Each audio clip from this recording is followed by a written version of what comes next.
soup. I mean, my boy Cordless, like I said before, could I reuse the joke? You know, that Yeah, sure. Viserys pulled the cord from Cordless. Well, it's coreless, so... But I'm calling him Cordless. Are you using it now, or are you going to use it further on in the video? I might use it a third time. I was going to use it Okay, now. because I was going to say, yeah. Well, you know, Cordless. There's no D in the name. It's coreless. Cordless. Coreless. But he went Cordless. You know, it's a play on words. Yeah, We're in the midst of a cold opening, so this is staying in. Oh, it's staying in? Yeah. Okay. So, yeah, I'll say the joke again, you know. Viserys pulled the cord on Cordless. This is going to be the fourth time. Yeah, no, we got the joke. Like, they've heard all of these attempts. I don't think it's landed once. No? No. You have a little smile on your face. Because of the ridiculous of the situation. Oh, the ridiculous. I'm dying inside. Okay. Well, how do you think I feel? Oh, you seem proud of yourself. I am. You know what? I'm a hot D guy now, so this is a different world for me. I don't know if these jokes are allowed to be, like, flown by, but That's very serious. It's, I know. Suits on. Very good posture type deal. Yeah, but you need, like, one of those wacky guys to kind of shake it up a little bit. And that's you? Yeah, I'm wild card. Yeah, you're like the Theon of our group. Oh, no dick?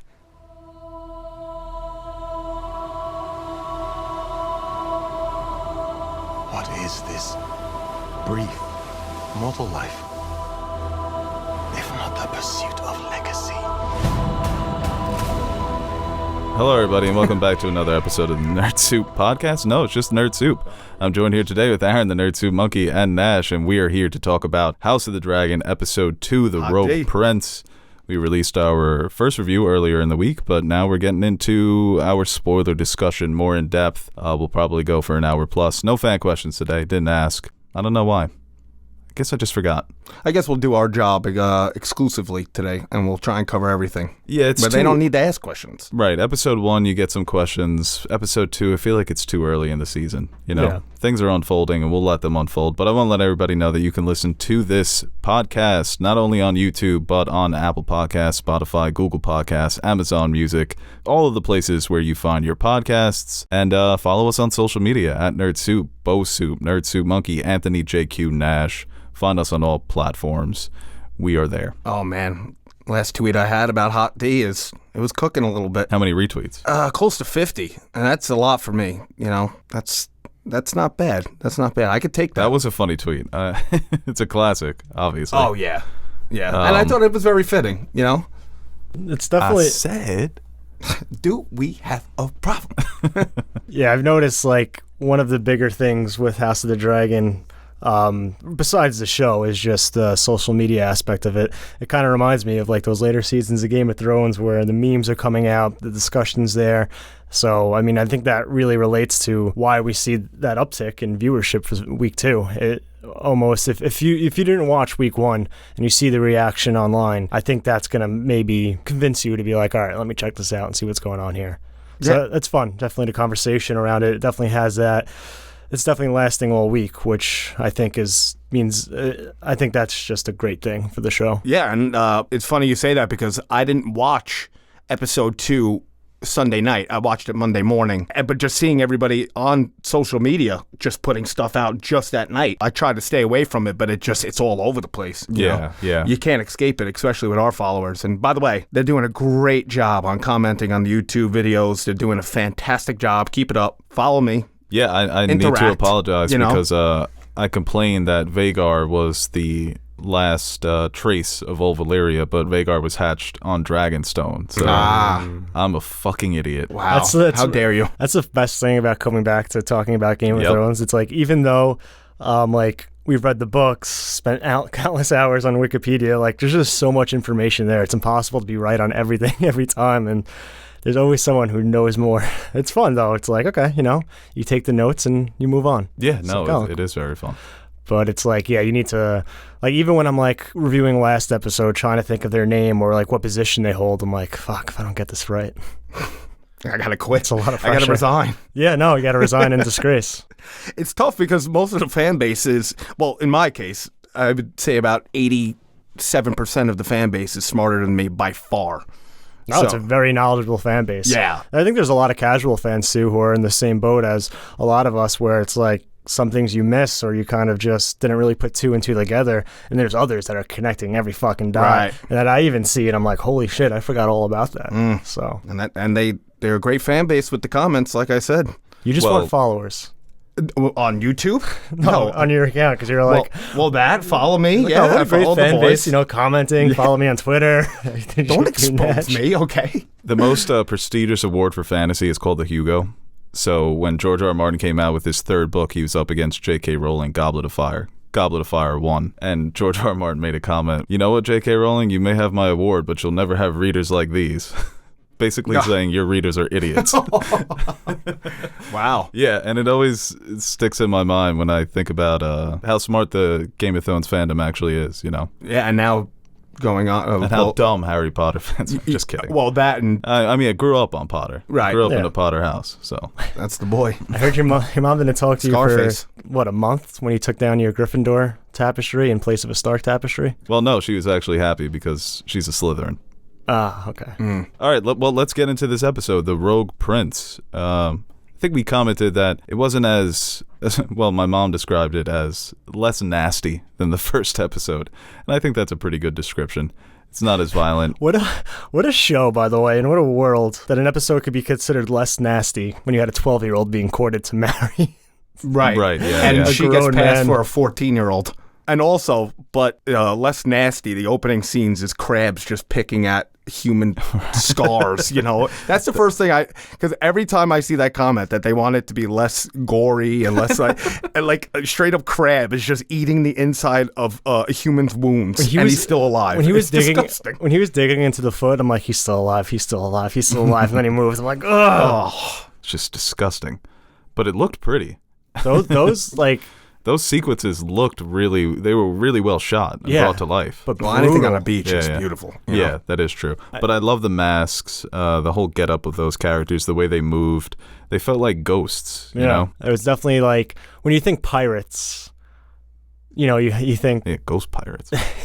either like from like the Hook movies or even some Pirates of the Caribbean, but Captain Redbeard. I mean these guys are like brutal. Yeah, I like imagine crucify it's- you and let crabs eat you brutal. Right. Yeah. They're not singing They're real songs on the pirates. dock and drinking rum and have a parrot Scurvy. on there. Yeah. Well, they probably have scurvy, but... Oh, definitely have scurvy. Oh, yeah, scurvy, without a A doubt. lot of rum. They look like Texas Chainsaw Massacre mixed with like a pirate. That's exactly what it looked like. It's sick. It was pretty cool. Well, Game of Thrones always had such great horror elements, pinning characters up against adversaries that could be the main villain of a horror movie. A character like Ramsay. I think that episode 3, the way they're teasing the enemy, it's just going to make that battle that much better because they've been teased as these sick fucks, the way they treat their prisoners, the way they treat their enemies. So it's going to be fun to watch, possibly, Daemon and Corlys and some others. Do you see how many crabs there were on that beach?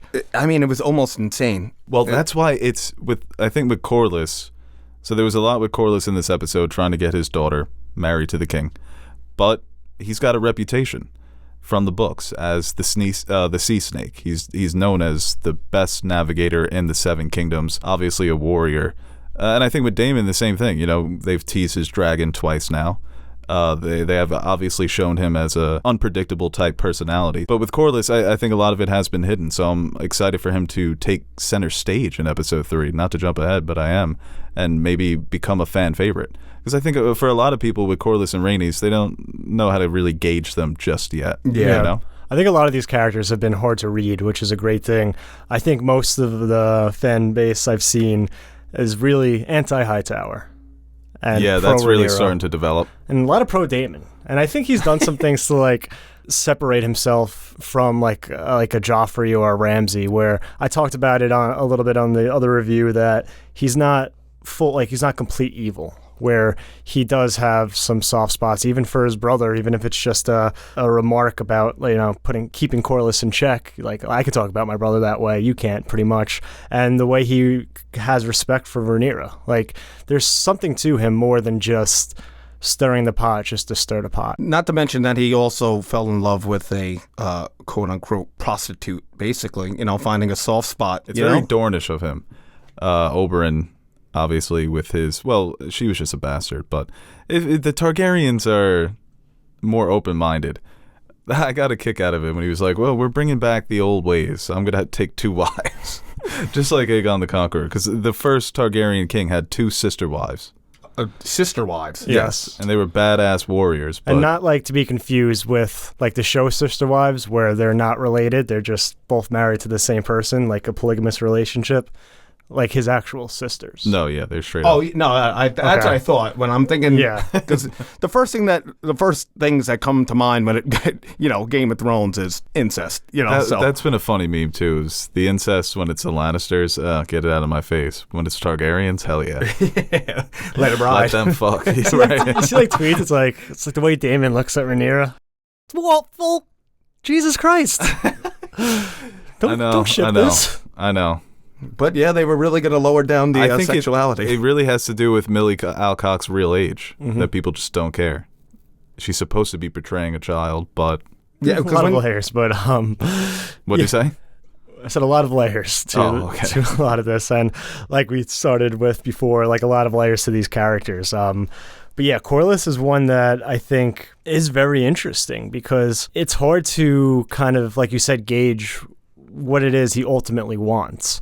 In the first episode, he's very collected and very assured of himself, and he's not afraid to kind of speak up and try to do what's right. And then in this episode, he's selling off his 12-year-old daughter to the king. So what was when you get introduced, you kind of maybe like this respected nobleman, but in the very next episode, you have some shady activities and trying to play the game himself. Yeah, it's interesting what Rhaenys Please pick me. too. Like she's definitely a little bit harder to read too, because when she talks to Rhaenyra, she's very much from the perspective of the king's duty, or even when she's looking over them talking, there's a sense that like she'll say one thing where it's like this is just how the way of the world works, and then you get certain instances where she gives off the vibe of maybe this is her plan as well. It's not Corlys maybe making this match, it's Rhaenyra's working, Rhaenys working behind the scenes to further her position, or having that slight and the moniker of the queen that never was all these years, just trying to do what she can to kind of basically give a big F you to everybody else and find her way back into power. Yeah, it seems like everybody has their own angle. That's what I'm getting, from it, and being an inexperienced Game of Thrones fan. I just always know that you guys would say the expression "little finger," and little fingering around, little fingering angles, Yeah, and it became a verb. yeah, basically at that point. So that's what it just feels like. Everybody has their own angle. Everyone's got their own play. What did you think about the decision for the king to marry Alicent? Did it surprise you? No. Or did you just see it coming? I saw it coming. You Yeah. could generally, with Otto saying go in there with the mother's dress, and they actually seemed. And it's funny because I saw on Twitter that you said that Alicent seemed genuine. Maybe you said that on the last podcast. Yeah. And somebody commented and said, how is that, how is that genuine? She knew what she was doing. No, I think that there is a legitimate bond between them. Yeah, she's also a child. Right. Doing what her father said doesn't mean that she is necessarily, it can't be genuine in those moments. I think a lot of people are pointing to Alicent and being like, oh, I already hate this character, she's such a snake and whatnot, when you really should be pointing the finger at Otto at this point. And Viserys. Yeah. But Otto is the one who's putting her in this position. If she's making the best of it, or actually genuinely is enjoying his company and just is generally a nice person to him, then it's another case in this world of women being used as pawns to further the wants and desires of the men. Yeah, and it's almost like Otto forced that upon him too, because him being vulnerable and not even having any idea of remarrying or anything like that, and then you just have somebody that has something in common. When they both lost loved ones that are devastated, they can come together and make a match. And you saw it coming, and it almost seems like she doesn't want it. The picking of the finger, it's almost like nervous. And the rumors that happened too with her and Rhaenyra, there was a little bit of a love interest there. I think that's more of the problem than rather, hey, you're going to be having, sexual intercourse with my father and being married. I think that it's kind of, she's like upset. It's like a high school crush kind of thing. And both can be true too. Alicent could also just be seeing this as an opportunity for her as well. Like, two things can be true too. She could be genuine and be like, also, fuck. Yeah. I could be the queen. My children can be kings and queens and princes and princesses. So I think both can be true. But yeah, I think their relationship is, I mean, obviously Rhaenyra didn't take it too well, but that was a very focal point in the pilot episode of establishing them as these great friends. And we saw in a little bit of the preview that this is definitely going to cause divide in that friendship. Yeah. But like, just to touch up what I said, it definitely does feel like there is tension, and it's disgusting to say because they're both, very young, but there's definitely like some kind of love interest between them, which I could think be like a crush. Yeah. Teenage crush. Like... And I'm guilty of defending Viserys as a good man on these reviews, but when you do think about it, he knew the relationship that Rhaenyra and Alicent had, and he still went ahead with marrying Alicent because he felt comfortable with her. And it is very awkward and criminal, because it feels more like a father and daughter bond, but he's going to take her as a wife. So it can be a lot of things. She can, like you mentioned, the nervousness. She could be a bit disgusted by the situation, but still acknowledge that Viserys is a nicer man than most. Mm-hmm. Then, like Aaron mentioned, that this is an opportunity for her to increase her position at court. Same thing with her father. Well, I wonder what, like, for Alicent too, I mean, she can easily, I guess it depends how we see where the relationship is in the next episode, but she can also play the card of just like, I have no say in this matter. This is just the way the world works, and this is just the situation I'm put in. Or she can just be like, well... She could have been less nice. What? If Rhaenyra had a bird's eye view of everything... Yeah, Alicent saying, I was pushed into this. So going to be mean to your dad who's just recently widowed? Yeah. Why were you holding his hands? Why'd you buy him a new toy? Or he could be like, what do you want, some random outsider to be your new mom? I was forced to do this. Otto told me to get him the new toy. Oh, that was your idea. I went to the stonemasons and got it made myself. I just stumbled in. Yeah. It just fell right into my hand. No, but that is a good point. They're pawns and they're so young. Yeah. That's what makes it so uncomfortable at times, because even Lana... a lot of people commented on that, and Viserys, they couldn't help but, they've changed some things where Viserys is an older man now and Lana's still 12. It doesn't make it that much better that in the books he's 28, but they still acknowledge this is too much even for right now, for these times. This is ridiculous. If I was Alicent, I'd be like, would you rather a 12-year-old be your mom or your best friend? And yeah. Like, the way you have to slice things in this universe. Nobody can just be normal. It just seemed like when some random Tully come into town and telling you what to do, I'll let you stay up late, watch movies. Yeah, we can go get a glow up together, Yeah. Medi petties, fix those nails that you're picking at. It almost seemed like he was so disgusted with Corlys' daughter. Like, yeah. He was just uninterested. It was almost like you got set up with like a random date, If you saw those... also 12. Well, it doesn't make it much better that he's all giddy around a 15-year-old. Yeah. I know, but like, it was just shocking. But it's weird because Lana, this is getting too into it, I guess, but she looks like a child. Yes. The actress who plays Alicent, when you read that she's 19, it's like, okay. She's still a baby, but she's 19. Yeah. Which is different from being 12. That's a huge... 7 years makes a big difference between adolescence and a young adult, essentially. So, but like I said, that's thinking too far into... People were commenting, maybe... Why not age up Lana? That could have made it maybe a bit more interesting if they got like an actress who was in her 20s and she's supposed to be the same age as Alicent and Rhaenyra. More of a toss-up for the audience, because I think it has been so obvious that it's going to be Alicent. But when they have those conversations, she's a little girl. She's talking about the dragons. She doesn't understand what position she's in. And she straight up is just repeating what her mother said. Which, by the way, aren't they cousins? Viserys and Rhaenys, yes. Rhaenys. So that's another incest job there. That's the least. That's the least of the problems. Well, I know. They don't even fucking blink about it. First of all, it's a good thing. The Maester was like, she's got Targaryen blood. Oh, blonde hair. Yeah. I just wanted to say that Alicent, the look that she was giving Rhaenyra when like Viserys actually said like, I'm going to be marrying her. It almost looked like a dog that just ate like Thanksgiving turkey and could not look at the like so shame. Look at the Full of owner shame. like like you did something wrong, but at the same time it's like I'm like what Aaron said. I gotta eat. Yeah, I gotta eat, but this is out of my hands. And Otto just looking at Corlys with that face. Those looks that Otto has been giving characters have been so iconic. Yeah. Well, what was great too is the way Corlys adjusts himself before Viserys' announcement. Gets a bit more comfortable. You know, things are about to change, man. We're on the up and up. Hey, Lionel. Hey, This listen, is me. check this out. This is- yeah. Yo, listen to this next part. You got It's your phone gonna be out? Snap this.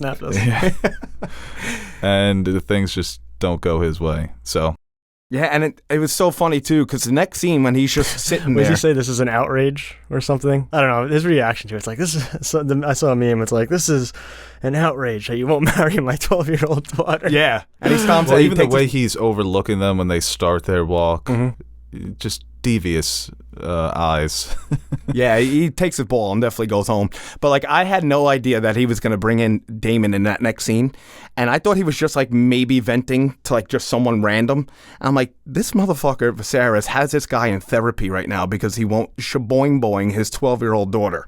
Like, that is disgusting. Like, this world is fucked up, but I can't stop watching. You know, so Welcome to the club. yeah, and then sure enough, that was a big shot. I did not see that coming at all. I don't know if maybe that's just me being inexperienced in this world. No, that's that- awesome. That's awesome. Well, no, I thought it could have been Rhaenys or maybe even Rhaenyra. But yeah, I mean, it makes sense. I mean, obviously, another big point of contention between him and the king is that he's kind of not really putting his foot down when it comes to what's going on at the Stepstones with the crab feeders and basically allowing them to wreak havoc on his ships, on his men. So that's just another reason for him to lose confidence in Viserys. Yeah, and Viserys, I guess he does make good points that the crown can't support a war against the free cities. That would be a massive fucking war.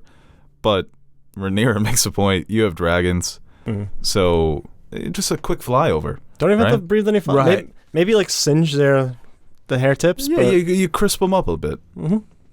Cook them up. Tint I them like brown, that. right? Yeah, I like that.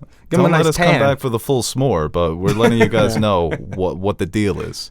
We still have nuclear weapons. Yes. And people got a kick out of Lana saying, like, where do you keep the biggest nuke? I want to see the big guns. Forget all these long neck, goofy ass looking dragons. People making fun of that long. It's a Poor long, Caraxes. long neck. Yeah. It's a long neck. And I see Hey, it's going to be useful in battle, man. Like Davis Mills. Yeah. head fakes. That reach? Head fakes like you read about. Yeah. And a lot of people are comparing Viserys to Robb Stark. I mean, just put some respect on Robb's name. Sure, he made some It's decisions fair. that are I seen think as it's poor. fair. Viserys is a pushover, though. Robb commanded some respect. Viserys is a pushover. That's true. I think it's a different story. Yeah, I'm trying to think of a character who Viserys reminds me of from the original series the most. Ned does come to mind because I think it's people watch him, the interactions that he has with his family members, the lengths that he goes to keep everybody happy. He genuinely does care about these people. So he's not a Tywin where he's totally cold and he just uses his children as pawns. Viserys will do that as well. But you could, like Nash mentioned with Emma, he hasn't even thought about remarrying, even though that is his duty, that's his responsibility. But he can't bring himself to even try and find another wife because he did love Emma. That's at least shows that he's got some sort of heart. Yeah, I'm trying to think of like a good comp too, because like you said, I think Ned commands more respect and he's very much has a moral center to him, which I think differs him. I think Robb's a bit different, but there's not really too many genuinely nice people. Renly is, but I think Renly has a bit more of a swagger to him, a bit more confidence. I don't think he's a total pushover like Viserys is. Stannis has zero personality whatsoever, so maybe not that. Maybe like Robert. Just a less unhinged Robert, where he's incompetent and makes mistakes, but, at his core, I think Robert was a relatively I think it's decent way guy. more of Robert. Yeah, Viserys just isn't as cool. Viserys isn't out partying all night, drinking himself to an early grave. But Robert's also not a pushover, so he has different qualities that in certain positions... Right, but what's in worse, being a pushover or not even being there to be pushed over? Yeah. Just being absent. At least Viserys sits in on the council meetings. Robert attended like 2 in 7 years, Yeah. Kind of sounds like the president of that one country that's been like, with that woman that's been out. Oh, the president of Finland? Yeah, she's just out partying all the time. They've got a King Robert. Yeah, they got a King Robert. I feel like Viserys would be like a great master of coin. That's so disrespectful. No, I mean, this episode, I think they're going to emphasize this more as the season unfolds, as the show unfolds. It should have been Rhaenys. You could just tell from the few scenes that we've gotten with her, the way she talks, the way she acts, the way she carries herself. You could tell that there's some venom there to Doran her Martell. bite. Yeah, Doran's a good one. Yeah.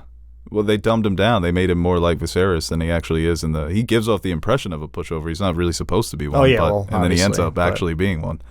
one That's a we got. good one. But I think Rhaenys, like I said, she's giving off the impression, and same thing with Rhaenyra, of someone who was born to rule. And that's why it sucks for both of them. When they had that conversation, you and I are the same, and that we both got passed over, even though we were the most qualified for the job. Well, you haven't gotten passed over yet, but trust me, it's going to happen. Yeah. And that sucks for Rhaenyra. She has this threat hanging over her head of her father remarrying, and that's what it is. It is a threat to her reign because, once again, she's born a Targaryen princess, so there's only way to go is queen. So I guess that's her whole deal. It sucks because the whole episode, it's been 6 months and she's still being treated like a little kid.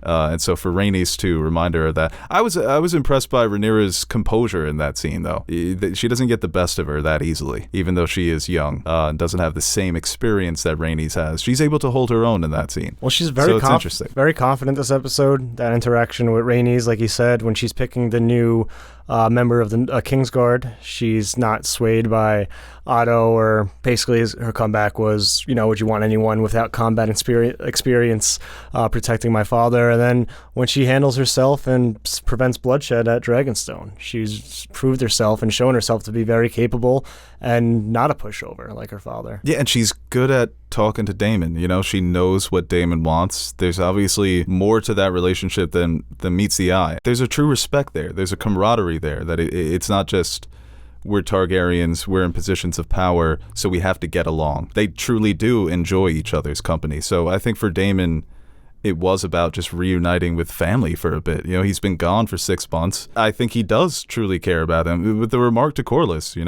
I could talk shit about my brother, but you can't. I'm trying to help him because I know he sucks at being a king, and I want to make sure that his reign doesn't end with him being stabbed in the back or poisoned or anything like that. But it's tough. The relationships now have become so complicated between them all for reasons of nothing other than just the Game of Thrones, the game of power, Right. It's seems the game they're caught in. It's such a, I don't know, it seems, I don't want to say like it's insignificant, but like all this tension is built off of lines of, like a line of succession for the most part. It's such a simple thing. Yeah. It just goes to show how stupid the feudalistic era was and how stupid the patriarchy can be. Mm-hmm. When these things dominate your society, these problems arise because they insist on making things so much more complicated than they have to be. Rhaenyra is clearly the best person to rule after Viserys. She's probably better right now. Yeah. But you need to find a wife. You need to have sons. Wife, sons. Why? Because that's just society. Just the fabrics of Westeros. Yeah, and that can't be changed. Right. You can't even talk about it, I just want to touch up on something with Rhaenyra when you said that, how composed she is, but like you see how heartbroken she is when she's like, I know it's your duty, and you see her getting glassy eyed and stuff. So like you could tell how much she really does want to be the queen, but the composure and the just the call the bluff of Daemon when she goes to Dragonstone and she's like, all right, then fucking kill me, motherfucker. Like, what are you going to do?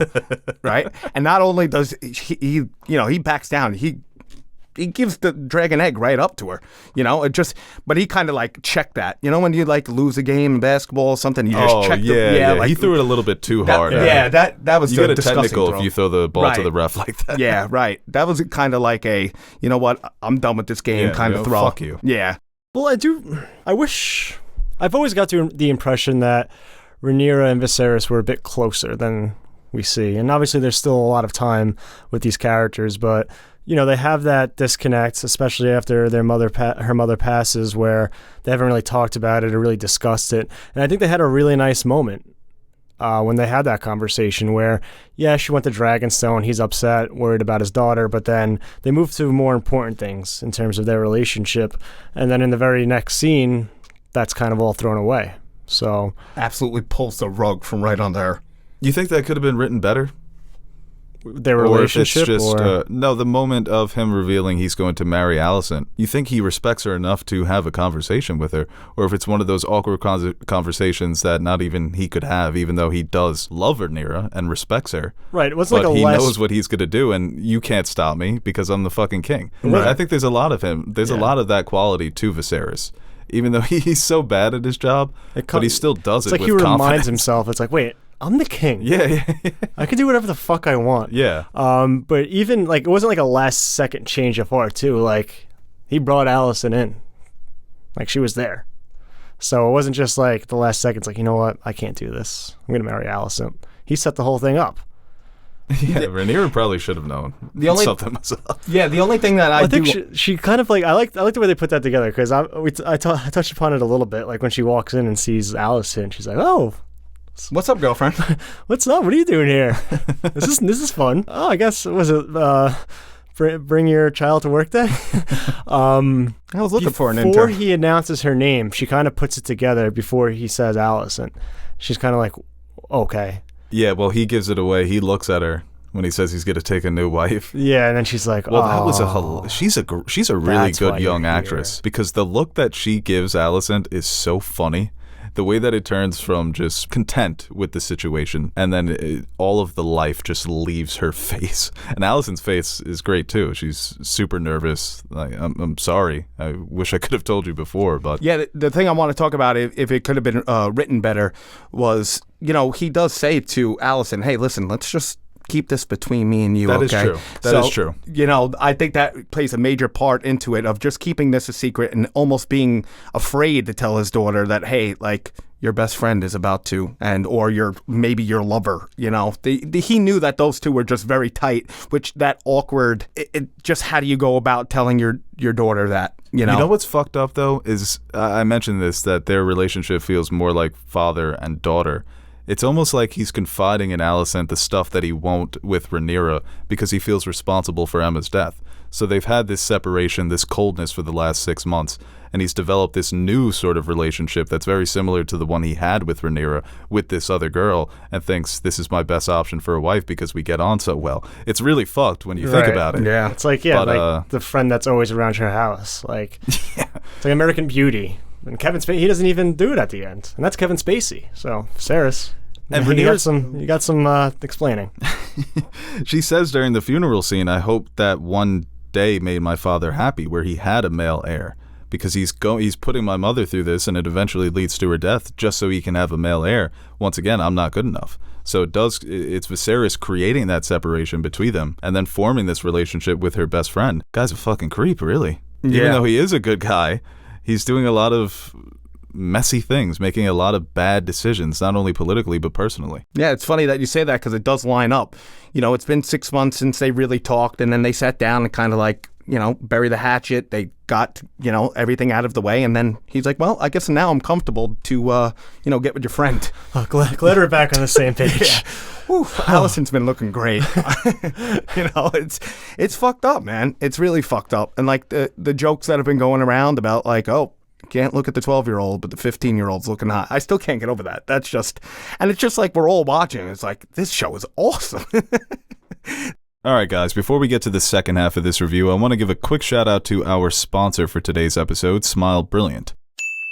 I'm sure that everyone can agree that we live in stressful times. Whether it be the economy, the political climate, balancing work and home life, all of these things lead to stress, which is the most common cause of grinding your teeth in your sleep. The damage of grinding and clenching in your sleep can be irreversible, resulting in worn-down tooth enamel, cracked teeth, chipped teeth, and infections. The cost of cosmetic fixes can run you thousands of dollars, and night guards at the dentist can cost anywhere between $200 to $600. Yikes. But with one of Smile Brilliant's affordable, custom-fitted night guards, you can return to a peaceful night of sleep without worrying about any potential damage to your teeth. Right now, if you visit smilebrilliant.com, you will receive 20% off all products, simply by using our promo code NERDSOUP. Their night guards run as low as $45 per guard. Plus, they have a great selection of other great products like whitening trays, whitening gels, electric toothbrushes, and so much more. And remember, you can head on over to smilebrilliant.com and use our promo code NERDSOUP for 20% off all products. So don't wait, hit that link, and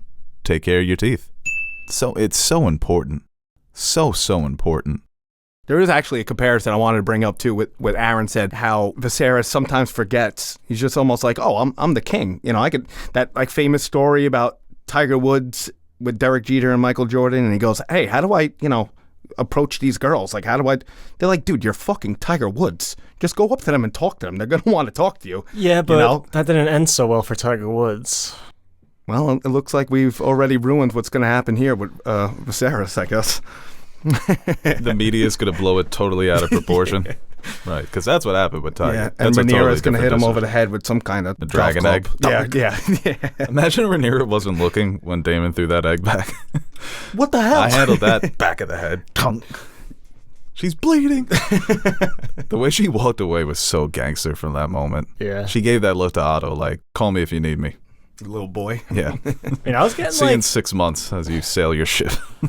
Otto, like, when he was dressing down Daemon, though, he was Incredible. It was such a great scene. Rhys Ifans is, like, say what you will about the character. I mean, he's killing that role. He has been waiting for years to talk to Daemon that way. Yeah. This is it, right? For a long time, he's Prince Daemon. He's got his sword. He's got his dragons. Every second you stay here, you're embarrassing your family. I was going to do an edit take the egg back. You know what hurts more than dragon fire? Words, man. Yeah, sticks and stones? Nah, bro. Throw sticks, hit me with stones. I was going to put the ether instrumental behind Otto going off. I was wondering if it fit in. No, he's been incredible, man, as this character. And he's got some Littlefinger in him. He's got some Tywin in him. So for a lot of people, he's already become the most hateable. And I think a lot of it has to do with just those glances. That smug look that he gives when he gets his way.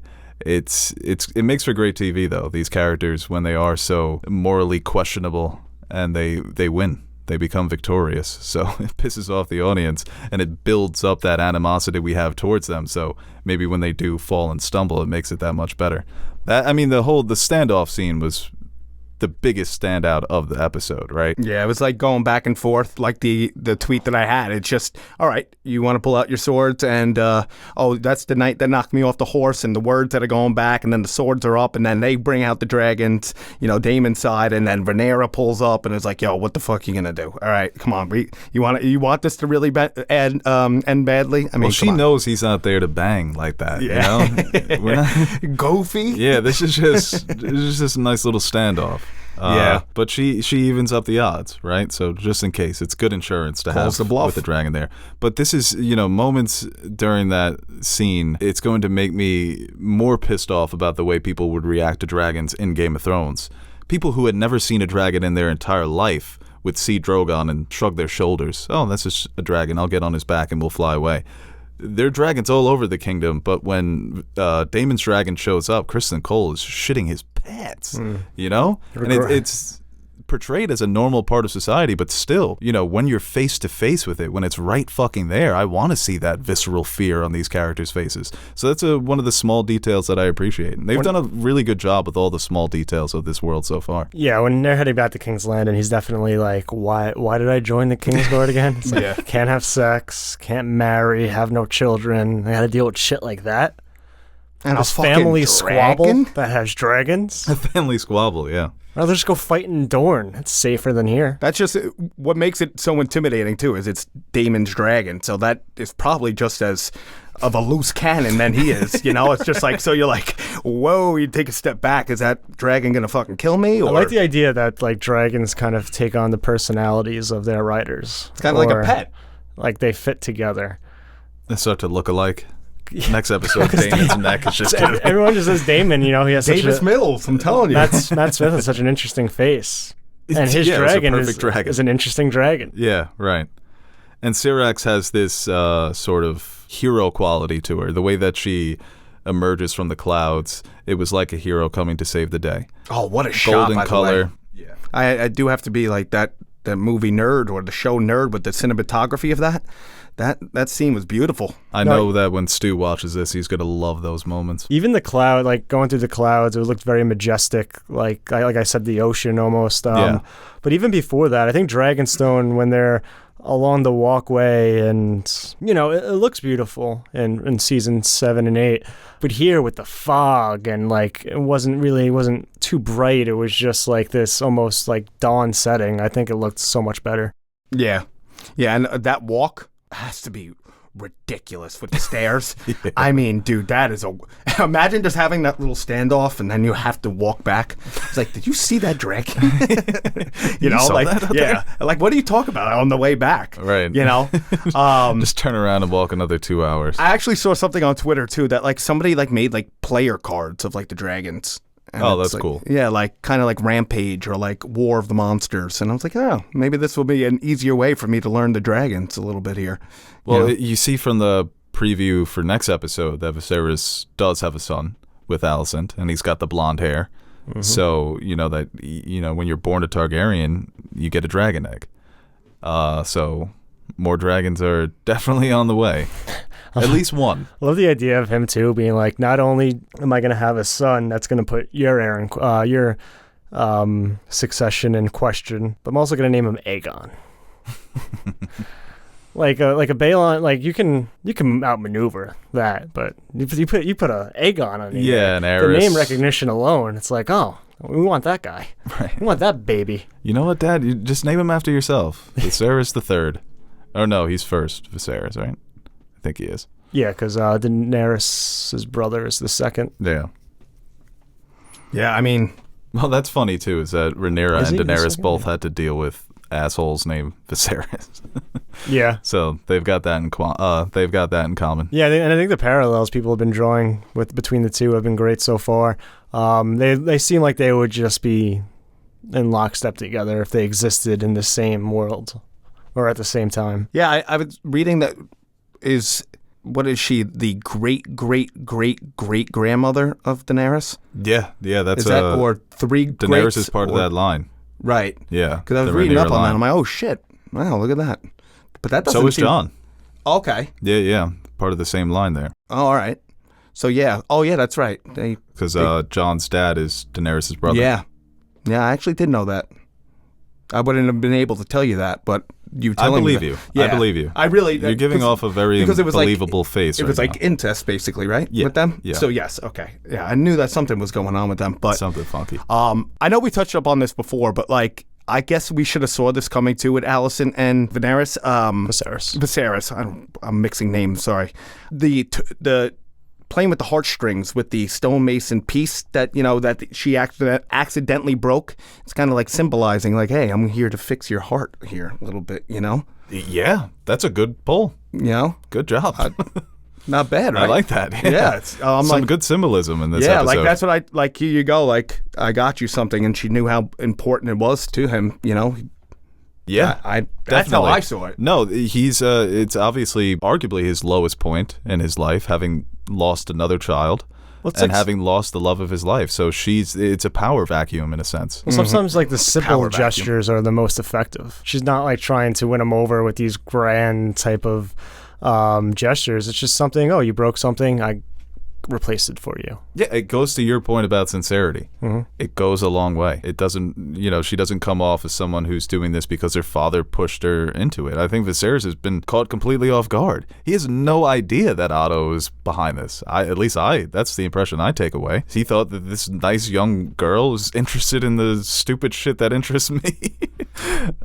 Something else too. It's a classic guy. Did you move. notice that she wore the same dress Yeah. the night before, and then do you think Yeah, people were pointing that out on Twitter that it implies that they slept together. the walk of shame? Yeah, essentially. Yeah. Well, in this case, but Well, if it's a situation where I guess they'll leave that ambiguous, but I guess we can deduce that they did spend the night together. So if she's already, if a child comes out of that encounter, he can make the excuse as an honorable man, I have to marry her. Yeah. Right? yeah, like it's already there. I have no choice. Right, yeah. Whoops. The Robb Stark defense. Exactly. I'll get that Well, one going day. back to no, that's like more of a book. It's That's both. some good shit, man. You should go back and watch those early seasons. I mean, in the show, it's kind of I will like soon enough. it's definitely much like I'm just really attracted to you. In the book, it's like she's tending his wounds, and he's like, one thing leads to another. He's like, oh, now I got to marry you. yeah. This will definitely be worth portraying the phrase. Book Rob maybe more is like Viserys. He's more of an asshole. Well, he was just so Just like annoying. I think he's just so built in, like the Stark honors. Like, I got to do the right thing here. You're not in the your show. pops. It's just like we're both just super hot. This makes sense. Yeah, it's almost She like was hot. Jerry Seinfeld, with the Russian ballerina or the Russian gymnast. He's like, I gotta at least they have sex, and they're like, I gotta wait at least 3 days in order to break up with her, And it's like sex. Now I gotta wait 2 weeks, So it's kind of like similar to that. Yeah, like but I gotta Sarah's do like, the right now thing. I gotta make her queen. Yeah. Put And her then in she charge ends of up. the That's realm. what Damon did, really. So you can't be mad at him. It's like, well, I've been having, me and Miss Saria have been having sex all this time. I got to do the honorable thing. Yeah, he showed her quote unquote dragon. You know what I'm saying? Yeah. Yeah. She's not pregnant, though, right? No. Okay, because I feel like people on the internet were a bit confused by that scene, whether or not she's pregnant.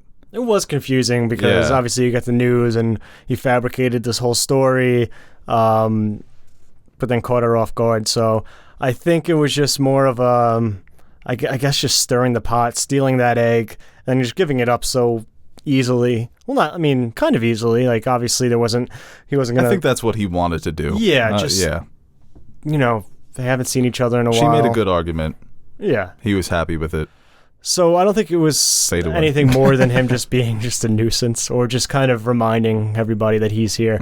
Or That's could it really what it was. Yeah. It's like, remember me? Yeah. I'm on Dragon Zone. I'm doing things. What's up? I've got a dragon. Rogue Prince episode's named after me. Yeah, right. Yeah, and almost like, how dare you kick me out? But those shots of him in battle look so great, man. With the hair blowing in the wind, he's dirty, he's bloodied. I can't wait to see this guy fight, especially with that fucking sword. Right? Dragonback, Valyrian steel sword, man. And you got Corlys, and you got Corlys's brothers. We haven't seen Dark Sister yet, so maybe we can finally put... If it looks like Longclaw, that's going to be... I'm looking out for that. I hope they do that. With all the other fan service Just don't they've been giving acknowledge us. it, but just... Yeah, just that it's there. Somebody on Reddit will be able to piece that together. We didn't even talk about Corlys' brother being a king too. Did they have that in common? Did we touch up on that? Well, they're from they're from Valyria. And that's the thing too, like the Targaryens, they weren't the Targaryens in Valyria. They were a middling house. They weren't like the top dogs there. They just got the fuck out of there and brought some dragons before the whole place went to shit. They were kind of like the Italian and Irishmen back in the day, right? And then they started, when they first got into America and then settled somewhere else and, That's exactly what George based it on.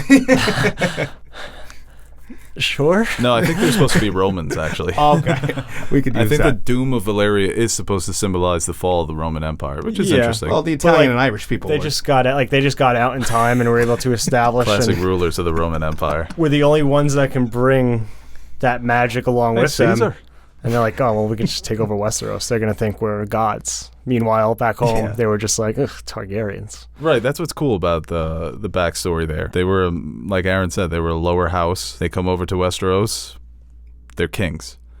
and they just had dragons. Right, but yeah, the difference is that the Valerians were seafarers. I am so lazy. That's where their power lies. They've got half of the ships in the entire country. They've got a lot of naval men. So I've been calling them the Valyrians because I obviously me too. know. It's just easier to say. I'm so like, I guess it's like the New York in me where the easiest route to finish a word is the route I'm going to take. But that's I'm not gonna- language, baby. I'm not That's how gonna- language develops. I'm not going to add that A. The Valarian. Long Island. You know how much effort that just took? Valarian? Right. The Valyrians. Yeah. Valyrian, House Valyrian. Nobody you know says what I'm wet talking about. nest day. Exactly. Right. Yeah, come on, man. We're just breezing over that. No, shit. and especially from where Or even like when we're George from. says Baratheon or... No, he drags it. He needs to finish the books. No, it's where we're from. We can get away with it. Long Island, it's just like, Long Island guys, their accents, Yeah, well, Rhaenyra, I mean, we've been complimenting her in this episode, some of the decisions she's made and the things that she has to go through, but she didn't listen to the advice when she brought on Kristen Cole, and there were some naysayers. So Beau. The guy has battle experience. battle experience in quotation marks. He's Best an resume. Shoulder length hair, beautiful brown eyes, symmetrical face. Someone when I went live, someone called me Walmart Kristen Cole. Cole. And I'll take that. I'd take that, right? Yeah. It's nothing bad with Walmart. So Good deals. great deals. store. Great Yeah. deals. It's Huge it's store. no Target. A lot of them have grocery stores, but that was a good compliment. I think it might have been an insult, but like, I mean, At least they Oh, didn't it's call you just- like Family Dollar. That would have been terrible. You're saying they're just saying you're an asshole? could be, but the Great Value Frosted Flakes taste just as good as the real ones. Yeah. Yeah, no, it's A little just stale. Yeah, I was just gonna say and they don't- do not and taste don't as taste good. the same. Little stale. It's about the same. I love those cereal, like the other cereal names. It's so funny. Like the Fruit Loops are just like You colorful know, O's. remember now, every time someone tells me who I look alike, they say either like Walmart or a store brand. I remember someone called me store brand Riz Ahmed once too. Why can't I just be normal brand? I want to be Honey Nut Cheerios. I don't want to be Honey O's. Yeah, but no, Honey they're O's not are the pretty same. fun. I can't. Yeah. No, they're not the same. Nope, not even close. I want to be the bee. I want to be the bee. But yeah, she's just like, wow, This guy. yeah, this guy. There's something about him. Not stale, fresh. Yeah, it was a Yeah. great detail too. Is she was on her tippy toes, so she's trying to give off this air of power and authority, but she's still a kid. Yeah, and I so thought- she's got a tippy toe to see over everything. The little like, even too is like, you might want to thank the sir for enacting the king's justice. Like, she's not all there. She forgets, like, not. I mean, Still she's learning. all there, like mentally, but like in terms of the finer details of what this position entails. Yeah, I mean, she's like the king says. She's young. She will learn.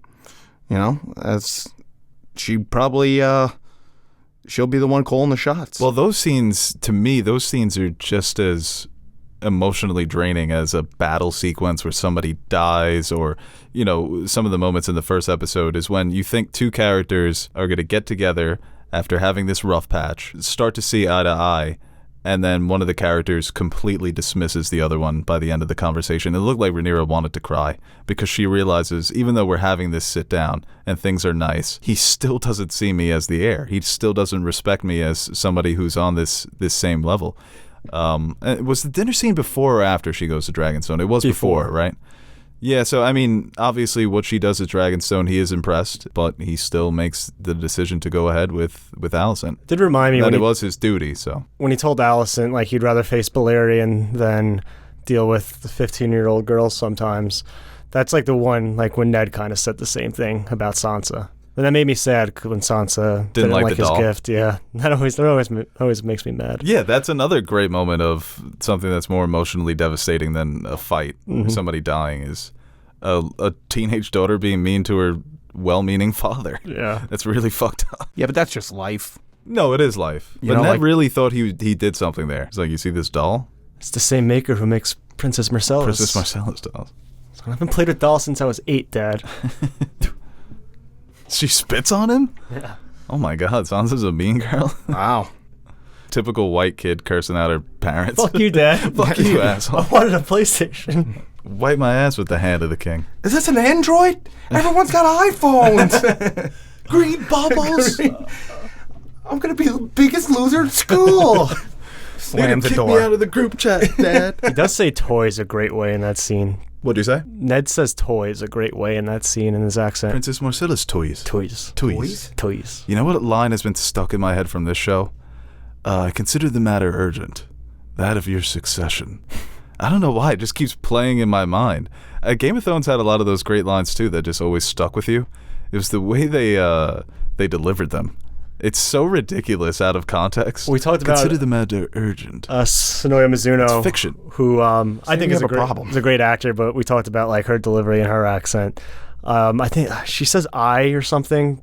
She said it's so weird or out of place, or the cadence was just off, and that kind of just stuck out to me. The first time I heard it, I was getting Jamaican vibes from it.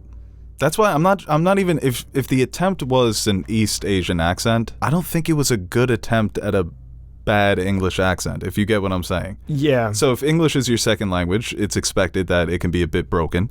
It could sound foreign. That's fine. But her accent just didn't sound like a real accent.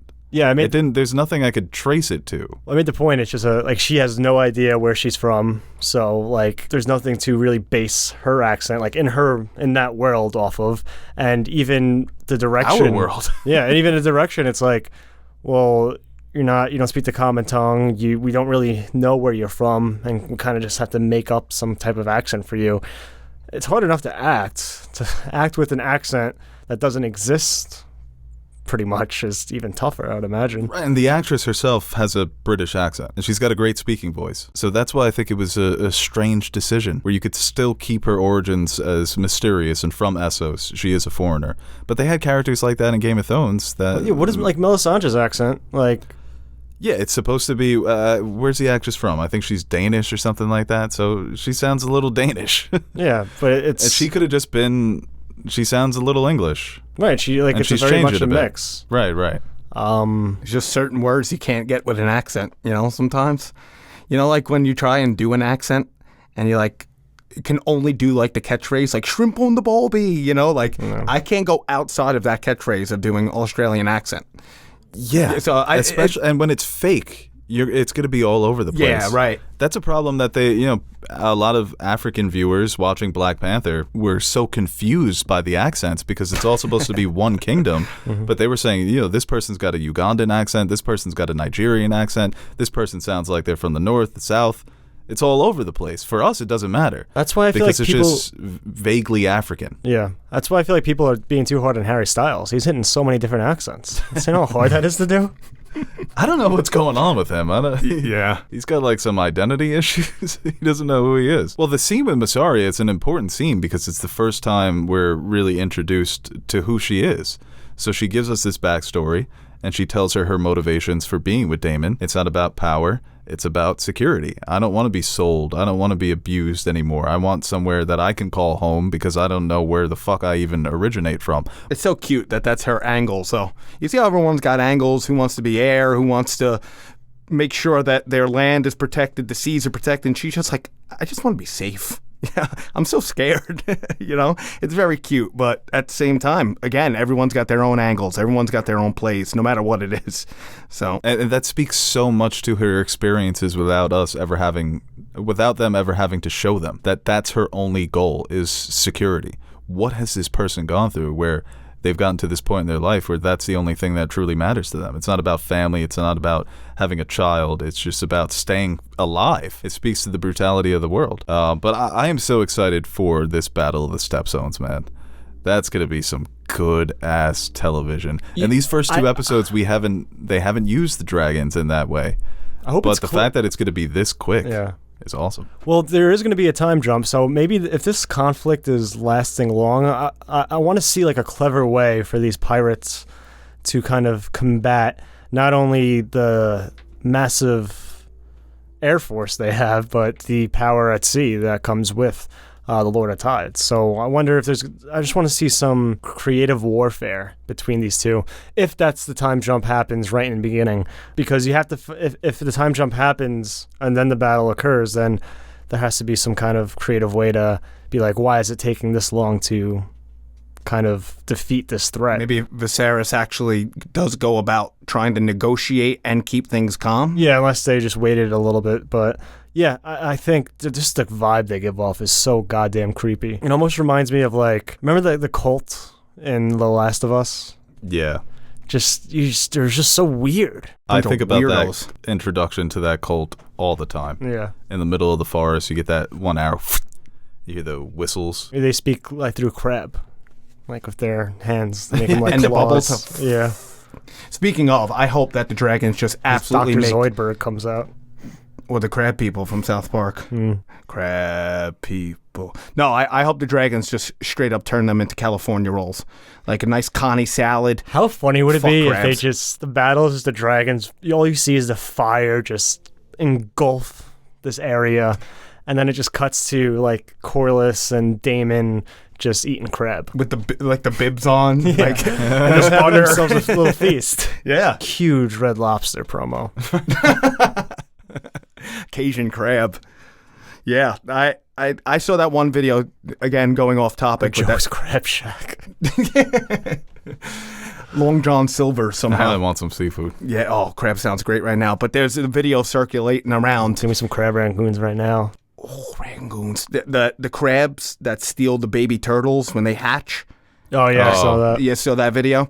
So I just hope that all these crabs just get cooked. The mention of the Second Sons, is there anything about that? I felt like the Second Sons predate this show. But just doing some research, it doesn't look like there's any definitive history of when the Second Sons Golden were founded. Company, I know for a fact, is after. That is true, but Yeah. do you think that the army that they're rallying, maybe an offshoot becomes the Second Sons? That Who mentions them again? Corlys, he says to Daemon, "We are the Second Sons." So I wonder if that's we've got the older brothers who are royal, who are kings. So we're the Second Sons, and that's eventually how they took their name. I was wondering if that's a canon thing as well that they're establishing. So it was interesting. I was wondering if that's something that they were tying into the original series, Yeah, it doesn't really have much on there. That was interesting. I took it more as just Cool last name in the moment.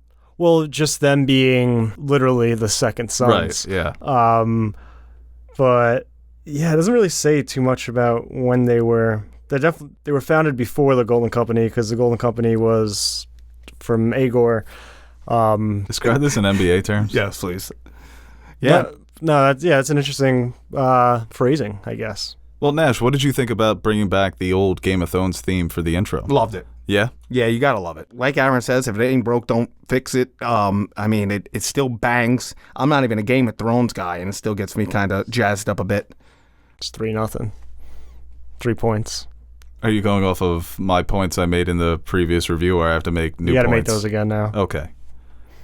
He doesn't like it. It's not that I don't like it, but it does feel like a marketing move. We're trying to make this the theme for everything now. Oh, But that, to me, I'm gonna be this guy. That's Game of Thrones music. When I heard that, I was expecting to watch Game of Thrones. And I understand they're in the same world, but there are some clear differences. I think they've made an effort to have this show stand on its own, even though they have some of these fan servicey ass moments. I just would have preferred another banger, man. Yeah, Get back in the lab and that's the give thing, me though. like What if he didn't have another banger? stew. What if he's all banged out? all of his scores. I mean, come on, imagine John Williams just teetered out after Return of the Jedi. Like, I don't have any more music for you for Jurassic Park. Sorry, Steve.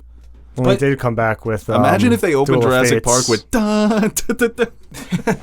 What the hell? But I get That what is you're crazy saying. to come back with Duel of Fates after all that too. Yeah, bro. He was cooking some shit up, man. Give me my Duel of Fates for House of the Dragon. What if he's just like, I wonder how, what's the limit? Like, imagine they started with some big ass drums or What's the something. Like, limit of bangers you can do?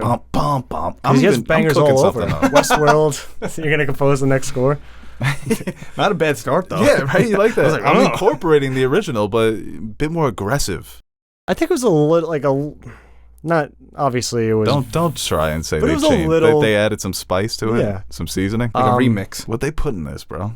I mean, I love the animation. For you probably had no idea like what was going on with that animation, right? And don't they show the families? Yeah. It's a previous Targaryens. So- it's easy to miss though because it's super detailed. Yeah, but you can't really make it out. I only saw it because I saw it on Twitter. I would have never knew that. But I thought it was old Valyria, honestly. I get what you're Well, saying. it is, but That you want this show to have its own face, like its own identity with we always talk about movies and associations with songs in the movie. Reservoir Dogs with Nothing, Stuck in the Middle with You, or like a certain theme song, Jurassic Park, something like that. But this still comes from it's a three-headed dragon with this, but the body's still the same. It's still the same concept. It's still got its own identity, but it's own show. But dude, you could still use a theme song with this. That's the only rebuttal I would see. have. I look at Game of Thrones as the Avengers. When I'm watching an Ant-Man movie, I don't need the Avengers theme to open it up.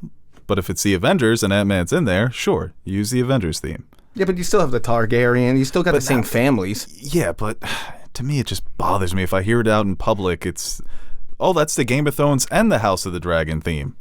So would you It be just bothered? ruins it. Would you be bothered A if? very often occasion when you're out in public and hear the Game of Thrones theme.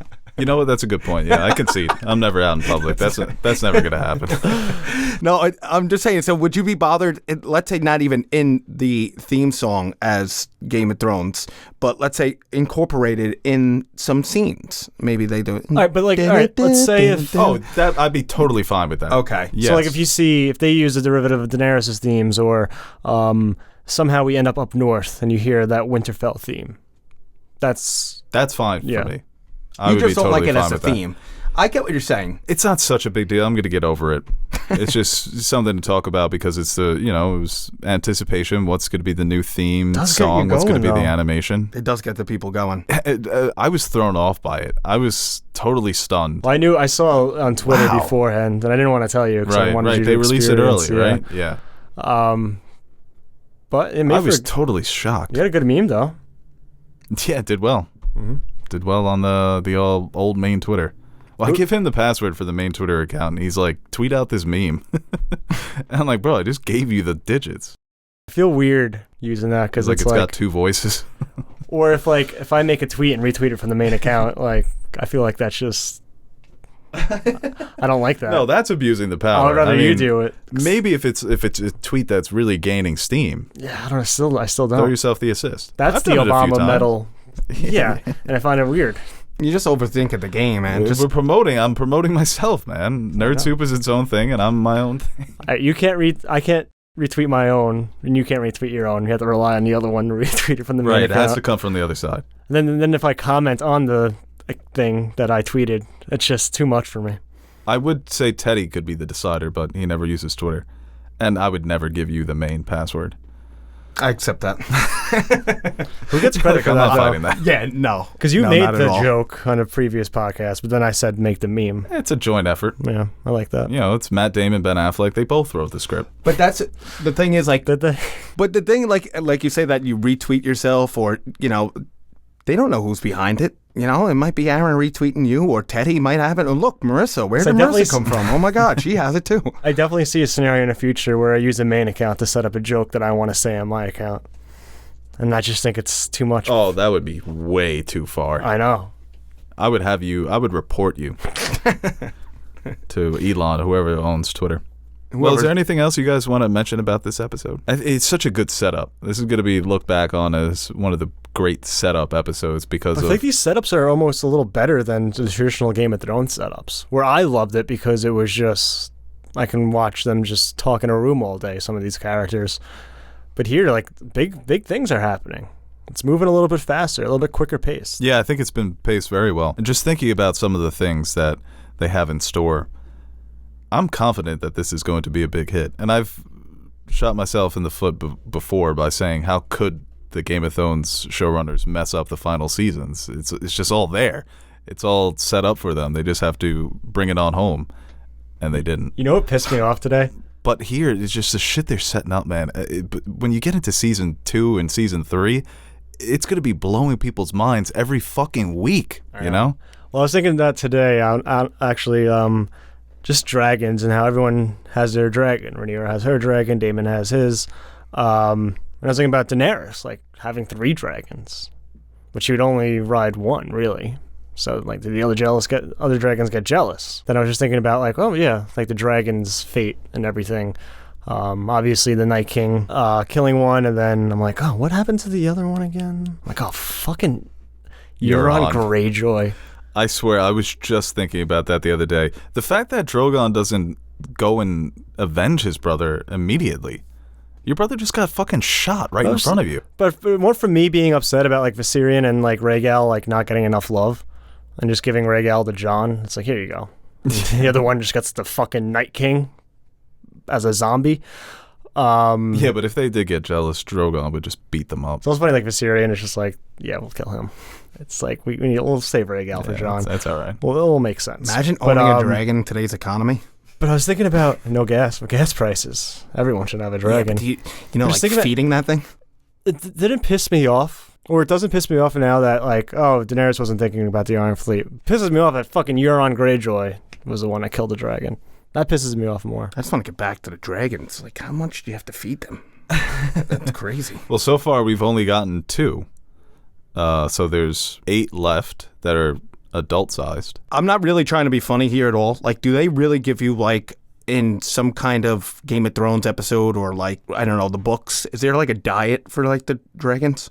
Like, do they tell you what these dragons eat? It's a big problem. Daenerys' dragons end up killing kids. Anorexic? That's That's a problem. Well, at one point they do stop eating. Yeah. They get moody. But yeah, no, the dragons just I feel that. Eventually they get to a point where they're not pets anymore. They're just kind of doing their own thing. Like, I'll go eat this sheep, and if there's no sheep, I'll just eat this little girl.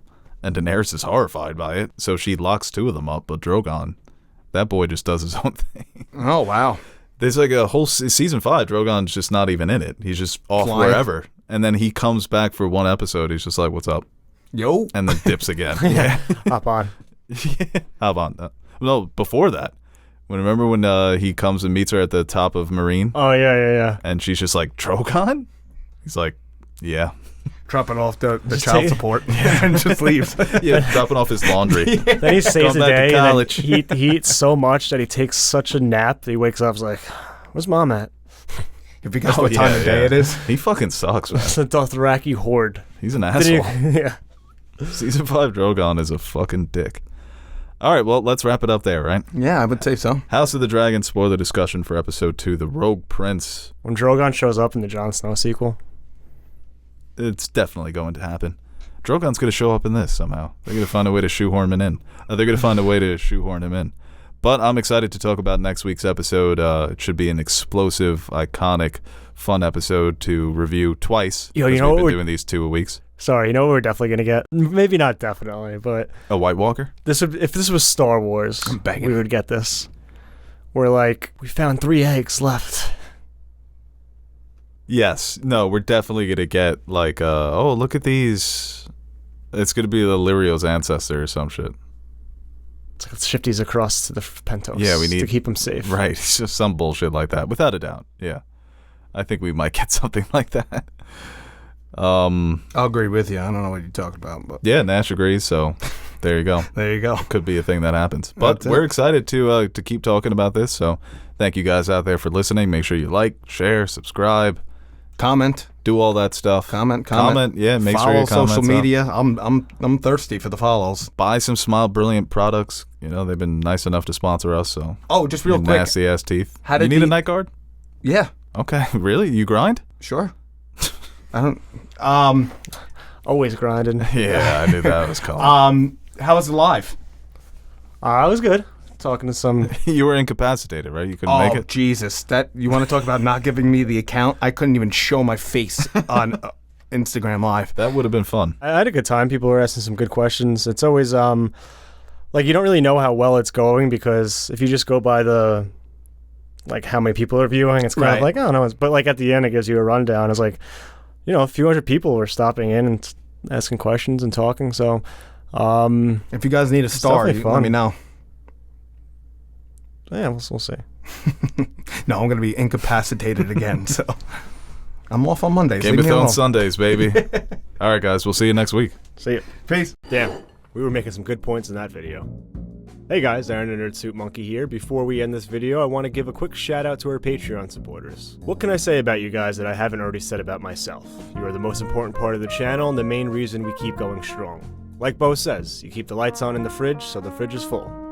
Or something like that. So, from everyone here at Nerd Soup, I'd like to thank you guys for your continued support. If you're interested in joining the ranks of our patron supporters, head over to patreon.com/nerdsoup and check out the rewards we offer to our patrons. We recently dropped some new stickers for you guys to check out, or you could choose a tier that will allow you to select a movie, show, or video game for us to review. We've got a full slate of fan-suggested reviews coming your way, and we're really excited about the chance to review some of those movies and shows. We've also got t-shirts, mugs, behind-the-scenes videos showing how we bring our videos to life. And once again, thank you to all our Patreon pledgers who have been supporting us throughout the years. Without you, we wouldn't be able to convert all your pledges into cryptocurrency, so thank you from my future self for making us broke.